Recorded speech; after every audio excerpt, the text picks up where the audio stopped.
Ja vám to preto vysvetľujem, že už do pekla nech volia SNS viacej. Dobre?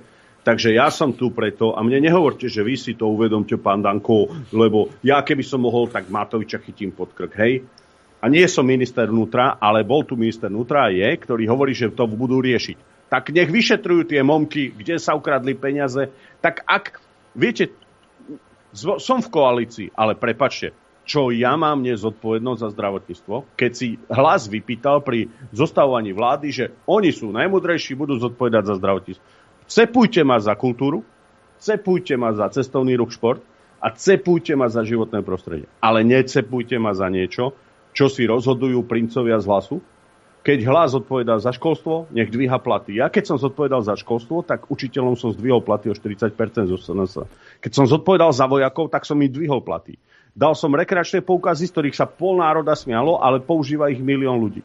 Zanechal som x veci v tomto aj v oblasti živnostníkov, aj tak nás niektorí nevolili a nebudú voliť. Ale ešte raz hovorím, odmietam nezodpovednosť aj v tejto koalícii a preto o tom hovorím, že mne sa znova smeje do očí nejaký šialený Matovič v sále Národnej rady, človek, ktorý mal vysvetľovať všetky svoje problémy, nechcem použiť opäť zlé slovo, za 3 roky. A ja sa mám právo pýtať aj premiéra, aj ministra vnútra, že chlapci, čo robíte v tej vláde?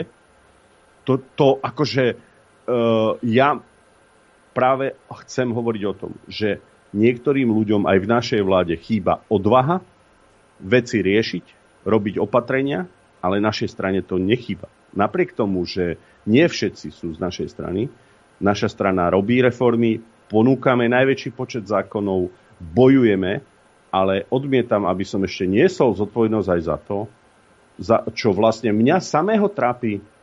Mňa samého trápi, že sa nerobí reforma v zdravotníctve, že títo ľudia sa nespovedajú. Vy si myslíte, že tak tupý chichot Kolára, že mne to padne dobre? Ako vy ma málo poznáte všetci? Ako ja len hovorím, že nezvolili ste SNS priamo s väčším počtom percent.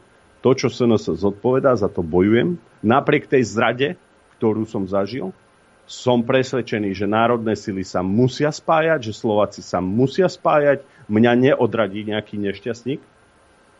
Ja som presvedčený, že treba ísť ďalej, že treba oveľa viac spájať kresťanské, národné, sociálne sily. To som vysvetľoval aj KDH ako minulé v relácii, pretože je tu len my a oni. Sme len my a liberálny svet bláznov. Tak dneska svet funguje. Budeme radi, ak sa zapojíte do diskusie v komentároch a vyjadríte svoj názor.